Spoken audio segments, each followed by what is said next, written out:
So we'll go ahead and get started with our September guest speaker. I'd like to introduce David Karr. David, if you'd like to share your video and audio, excellent.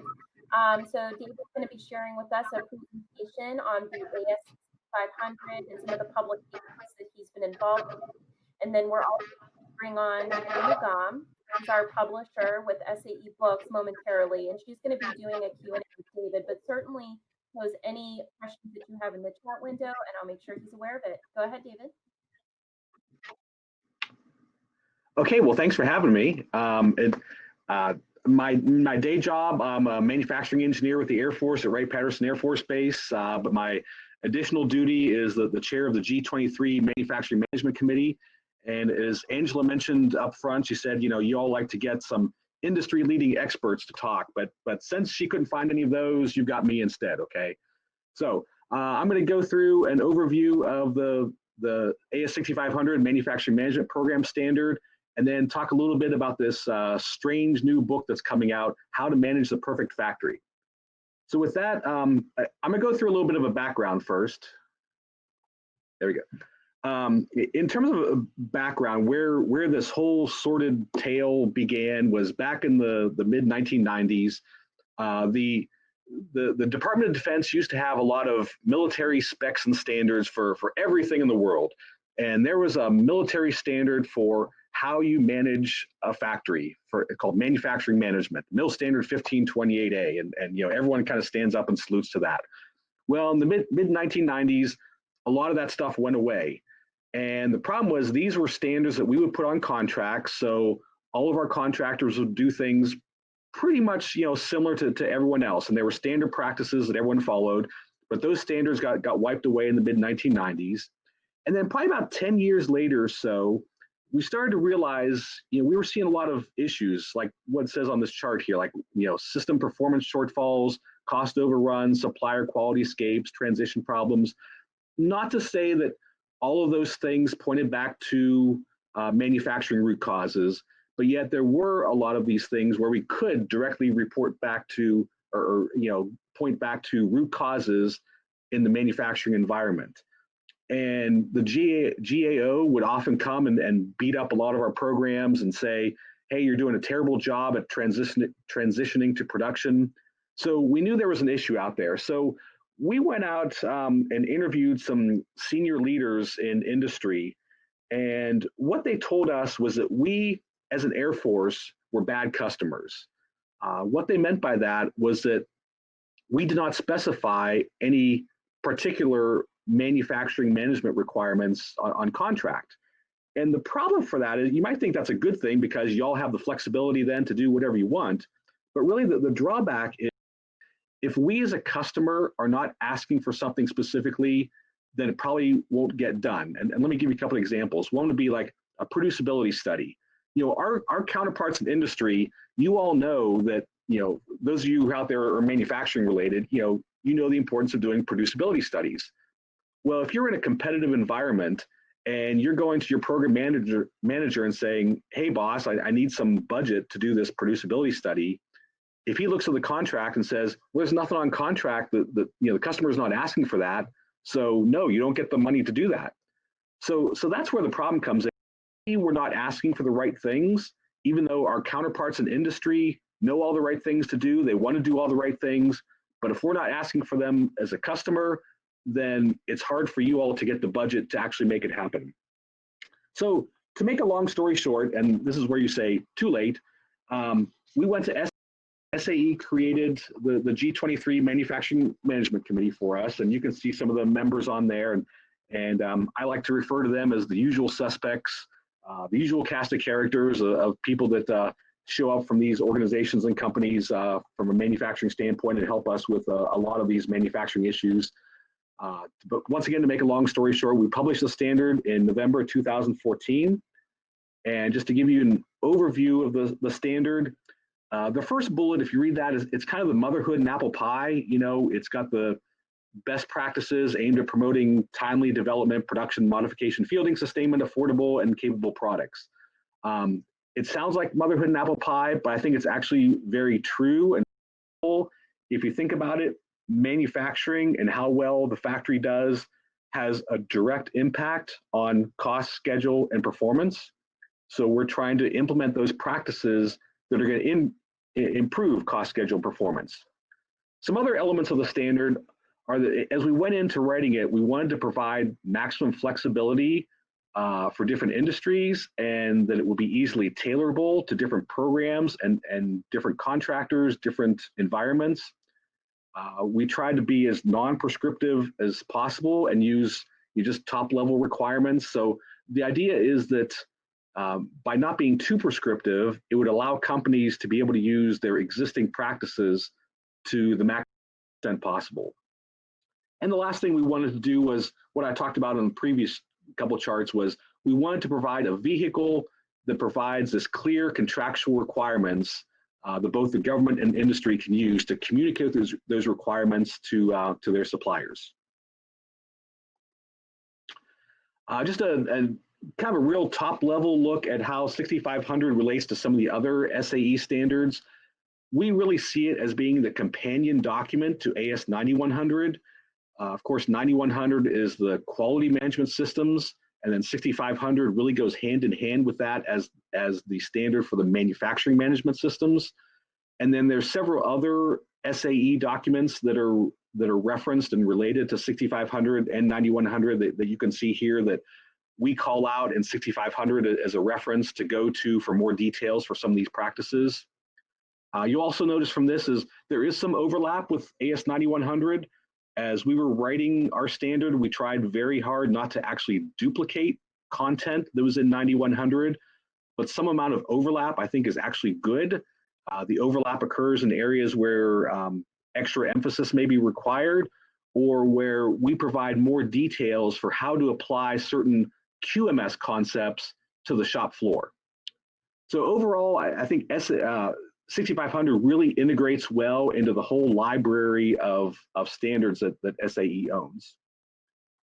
Now, if we go down to this is kind of a single chart snapshot of the content of 6500. So at the top level, it requires an overall manufacturing management system that has to be documented, and you have policies and objectives that are documented. But the core of it is in those three main blocks in the center. So I won't obviously go through all the things listed in each of those blocks, but they're divided up into those three buckets. The first is the manufacturing planning. These are all the kinds of things you have to do as you're planning a manufacturing program. How are you going to build something? These are the things you need to take into consideration. And then the next block is the design analysis for manufacturing. This is where we do the producibility analysis, identify key characteristics, and do the process FMEAs. And then finally, the third block on the right is ops management. This is actually running the factory. These are the things to be cognizant of and to pay attention to when you're actually running the production program. And then sort of undergirding it all is this risk identification effort. And there's three main initiatives in terms of identifying manufacturing risks. One is a feasibility assessment that's done very early on. The next one is MRLs. For those of you who aren't familiar with those are manufacturing readiness levels. And the neat thing about that is that a lot of industries have really jumped on board with using the manufacturing readiness levels to gauge their manufacturing maturity and readiness for production, and their maturity throughout an entire program lifecycle. And the neat thing about this is now we've sort of codified this in AS6500. So this is the standard way of doing manufacturing maturity and manufacturing assessments. And then the final one, that PRR, are that's called production readiness reviews, and those are done right before you're ready to go into production. So that's the big snapshot of the content of the standard. You might be wondering, well, who's all implementing this? So here's a list of, these are just the major defense contractors that I'm aware of who are implementing it, and some of the programs that I'm specifically aware of. I know there are certainly more programs and certainly more companies that are implementing it, but I just want to give you a flavor. And you might notice I put this in alphabetical order so as not to show any favoritism to any of our wonderful contractor counterparts out there. But I do want to point out, if you look at Lockheed, if you go over, you'll see F-35, the program that's implementing 6500. And I got to tell you, this is huge, literally huge, because the F-35 program is the single biggest Department of Defense acquisition program in the whole history of the Department of Defense. And so it's really awesome that the F-35, through Lockheed Martin, is actually taking on AS6500 and implementing it on their program. So that's a huge achievement. So talking about the benefits, the first thing is, like I mentioned before, 6500 provides that vehicle to contractually communicate our manufacturing requirements from a customer to a supplier. It provides more consistent customer requirements, because before 6500 came along, in that interim time period when the MIL standards went away, everyone just kind of did their own thing. And we just kind of trusted everyone, yeah, go do the right thing. You know what to do. But really, we got a lot of variability when it came implementing that approach. The next thing, it puts all offers on the same playing field during competitive purchases. And this is what I'm talking about, what I said before, where, if you think you need to do a producibility study, but you're in a competition with another company and it's not on contract, it's not in the statement of work, then you're probably not going to get to do that, because cost is so important in competition. And then finally, this last bullet is kind of a mouthful, but I'll explain what it means. It better enables contractors to implement best manufacturing practices by providing a customer requirement against which to budget. And this is what I'm talking about, where we all know the right things to do. We all went to the same schools, know the same kind of best manufacturing practices. The problem is, as a customer, once again, we don't always ask for the right things. So 6500 can help you out. It can help the suppliers out by giving them a chance to say, hey, I need to do some of these things. This standard says, yay, therefore go off and do this. So now I've got a requirement against which I can go get budget to do all the right things I know I need to do. And a lot of the companies that are implementing it, they're really using this as an opportunity to improve some of their processes. The way a lot of them are doing it is they're coming out with a compliance matrix where they list all the requirements of 6500, and then they map that to their existing processes and procedures. And as a result of doing that, sometimes they will find where they've got gaps in their existing processes where they're not doing something they should be. So they're taking this as an opportunity to fill those gaps, or they're finding some of their processes are way out of date, haven't been up for 20, 30 years. So once again, they're taking it as an opportunity to improve their existing process.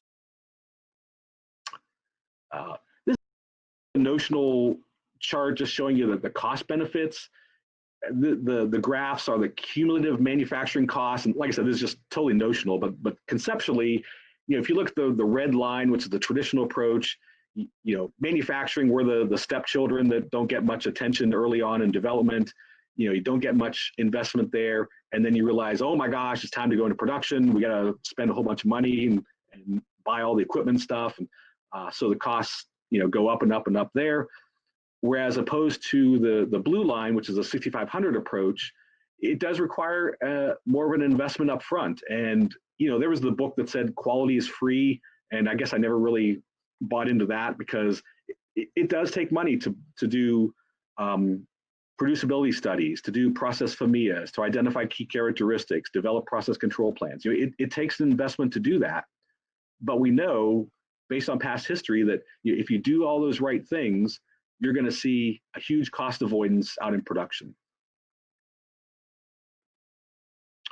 Where do you go for help? A lot of good resources out there. The first one, I think you're going to hear a little bit more about this in a few minutes, but SAE has an outstanding overview online class for 6500, and there's the link there. So I certainly encourage you to go take advantage of that. There's a company called APT Corporation that is available. They have a day-long class that'll get into a lot more detail on the 6500 requirements. They can come help you out. They're also there for consulting if you need it. I know typically they would do this in person. With COVID. You might want to work out something electronically or whatever, but you can all work that out with them. But they are available as a reference or as a resource for training and consultation. And then finally, there's this website, dodmrl.com with the /6500. And there are several resources there. There's a MIL handbook There's a MIL handbook, manufacturing management program guide, that is sort of a companion guide to, it keeps going forward, to 6500. And this guide has some information on how to tailor the standard for your specific program, and has some more information on each of the concepts within the standard, with some lessons learned, some guidance, and things like that. So there's in this, like it says on there, some other resources on there, like some POCs that may be at your company that you can go to if you need help. Okay, now this other thing I want to talk about is this book that's about to be published soon. A little bit of a background on this. Someone from SAE came to me and said, boy, wouldn't it be nice if we had a book out there to go along with the standard? And I thought, well, maybe I could take that on. And so I foolishly decided to do that. And I looked at some other books that have been published to go along with standards. And no offense, intended to if any of you written those books or edited those books or read those books, but sometimes they're a little dry, if you know what I mean. I mean, they're very textbooky, and you got to really want more information on that topic to go to one of these books. I mean, they're great books, good resources, but you probably wouldn't curl up in bed with one of these books at night, So I want to do something a little bit different. So I talked to SAE about doing something a little bit outside the box. And so what you will find this book does, it's a little more humorous than you might expect from an SAE publication. It only follows the outline of AS6500 and goes through each of the sections and expands on some of those concepts, but hopefully in a little bit more humorous way than you might be expecting. I make fun in there of program managers a lot. I make fun of what I call the engineers from the dark side, who are the design engineers. There's sections in there on, there's a whole interlude on a Sherlock Holmes story where you will find, I don't want to give away the ending, but you will find that the manufacturing practices that are talked about in 6500 actually come into play in Sherlock's solution of the mystery. There's also a section in there on choose your own adventure. I don't know if any of you were kids, if you ever read the choose your own adventure books, or if you have kids who have read choose your own adventure. It's a thing where you read a page and it says, if you want to go rescue the princess, go to page 42. If you want to slay the dragon, go to page 39. And so I have a choose your own adventure in supplier management. So that's going to be fun. I also have a section in there on how to manipulate metrics to make yourself look good. Just by reading that, you're sure to get more promotions and bonuses. So I help you manipulate those metrics to make you look like a rock star. Okay, so obviously I say all this stuff kind of tongue in cheek, and I try to use humor to try to teach some of these concepts a little bit more, maybe give you a little more insight. So try to have some fun with this. I consider it more a book that's more motivational than educational. From an educational standpoint, there's the Mill Handbook that's out there. There's a lot of resources out. If you want to go learn about certain concepts, there's a lot of textbooks out there. So I want to write something that maybe more motivate you to actually go off and actually implement some of these concepts. So that's the book. I hope you all enjoyed. I tried to make it really fun to read and for you to have a good time getting through it. So with that, I'll kind of summarize with going back to one of the first things I talked about was, why did AS6500 come into place in the first place? And it was because we saw a lot of problems that had manufacturing as the root cause. So we came up with 6500 to document those best practices that should be accomplished. And as a company, you could go ahead and purchase 6500 and implement it and say, yay, verily, we comply with all the requirements of 6500. You could do that and actually not change anything. There's more than likely you could probably implement it and say, hey, our existing practices and processes, we already do all this stuff. We can check the box and say we comply. But that's not really the intent of the standard. The intent is to offer you an opportunity to say, hey, these are some practices. Yeah, maybe we do these sometimes, maybe we do them okay, is to give you that opportunity to say, hey, here's some more practices we really need to be implementing on a more regular basis. And I think that's part of what Deming's quote here means. You know, if you stay in this world, you'll never learn another. You can still keep doing what you're doing and say you're following 100, but this is a kind of a golden opportunity to make some improvements in your company, to make things better. And by the way, now that you've seen, I've got a Deming quote in here. It's a good presentation when you quote Deming. So I get bonus points for having a Deming quote, I think. So, anyways, that's all I had. I guess I'll turn it over to Sherry for any questions.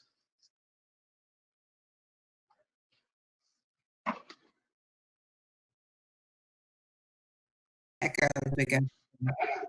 For those of you who haven't yet, I am the publisher for SAE Books. This book came to me probably the beginning of the year as, what do you think about this? And I'm like, well, I like my job, so I'm not sure. And I will tell you, as publisher, it's been a long time since I've been really hands-on in a book. I've been in this business 27 years, and it's I just haven't really got into editing a book in at least 10 to 12 years. And I had so much fun with this book, David. I enjoyed it. I just was like, it was a very good read. Not just because I was editing it. I've actually read it like 3 times now. But that's more than I've read it. One thing that struck me is my husband's a chemical engineer. And as I read through this book, it seemed to me that it was appropriate for any industry and not just aerospace. So could you talk about that a little bit? Sure. Yeah. When we wrote the standard, we very specifically tried to avoid getting too prescriptive. We wanted the requirements to be top level and generic, so they would apply to anyone. And as we were developing it, although it was primarily Department of Defense people that were on the G23 committee, we did have a lot more representation than just from aerospace. We had the Army representing ground transportation. We had the Navy representing, the sea and ships and things like that. So we had all modes of transportation that was represented. And also in the standard, we really try to bring some things in from the automotive industry that the automotive world is using regularly. So we have that representation from different industries already, more than just aerospace. But the bottom line is that the principles and the practices are really all the same, no matter what kind of industry you're using, or what industry you're in.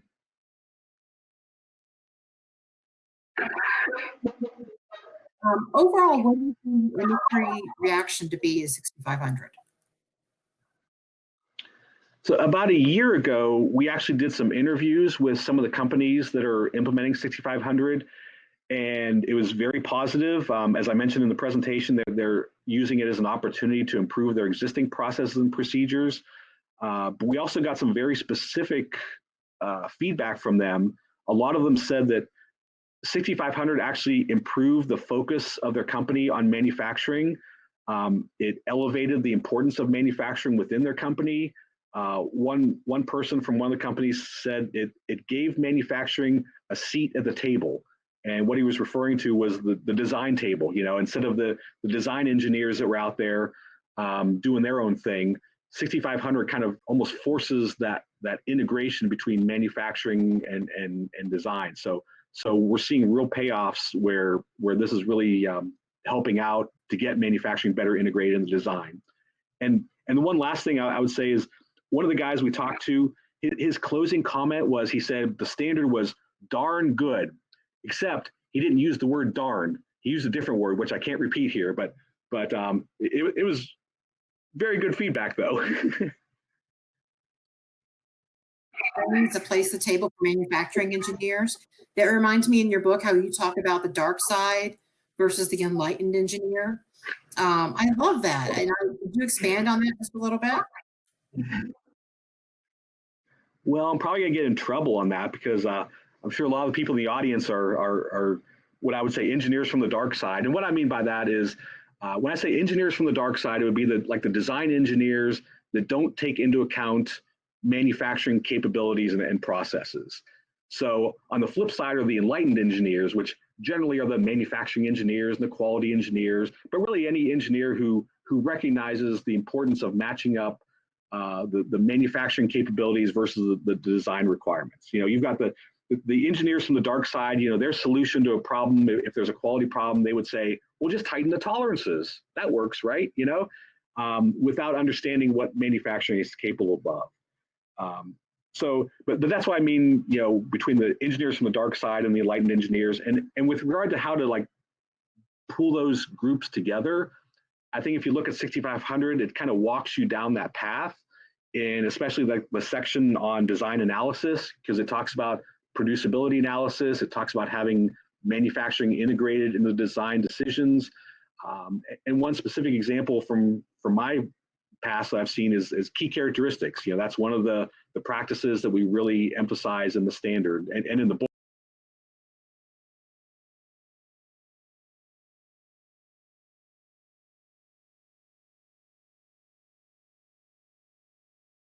Book. I don't want to give away the ending, but I will tell you that the engineers from the dark side can become enlightened engineers by the end of the book. So it's a really good read. It doesn't replace AS6500 at all. It is meant to be used as a supplement to help you really implement it into what you're doing, but you can't have one without the other. It doesn't go over the standards whatsoever. It really talks about how to implement those and smart ways to make it a better environment for everybody across the board. I think David is still frozen, so we'll wait and see if he can hear us at least. Yeah, I was actually just checking his audio and visual. I think I just saw he disappeared. So hopefully he can come back with us in a few minutes here. I did start segmenting out a lot of your questions from the audience. And I thought if David wasn't able to answer a lot of these, what I'm going to do, and I was going to ask you, Sherry, do you think we can compile these into a list and get these answered and then find a way to share these out with everybody after the session? Yeah, I would really like to do that because it also gives us the opportunity to put in the link for the book and the course and all the different materials that we have available. So let's just work on doing that. Absolutely. And are any of the questions, it looks like they're pretty specific for David in particular. Are any of these where you're able to answer them by chance?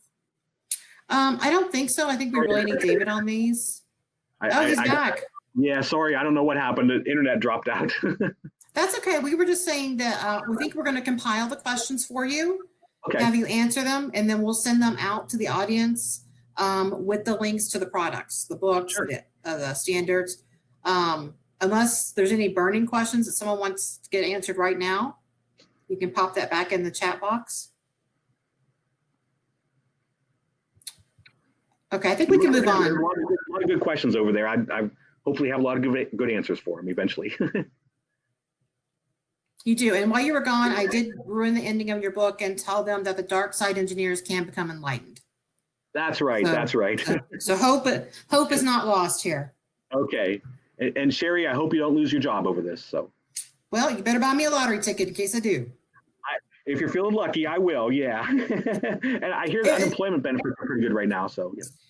Yeah, I heard that too. It really is a remarkable book, and I hope that it opens more doors for SAE to take this approach when appropriate. I know it's not appropriate for a lot of things, but I'm very anxious to get feedback from the market after we put it out.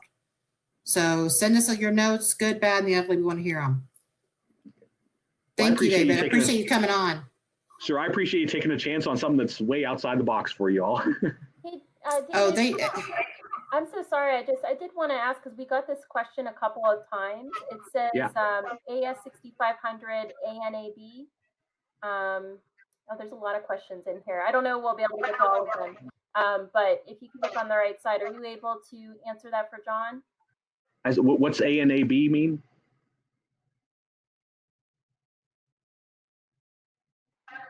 ANAB accredited specifically. I'm sorry, I see the question, but I don't know what they mean by ANAB. And are you able to elaborate on the acronym for us? Oh, accredited.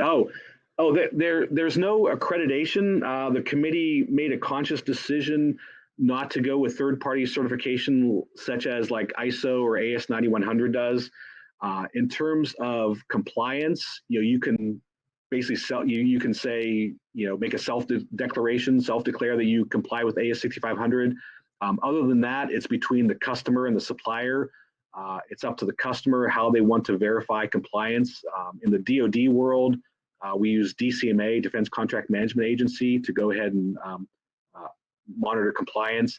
But most companies will use that compliance matrix that I mentioned earlier to show their processes and practices and how they meet each requirement. But yeah, bottom line is there's no third-party certification for this.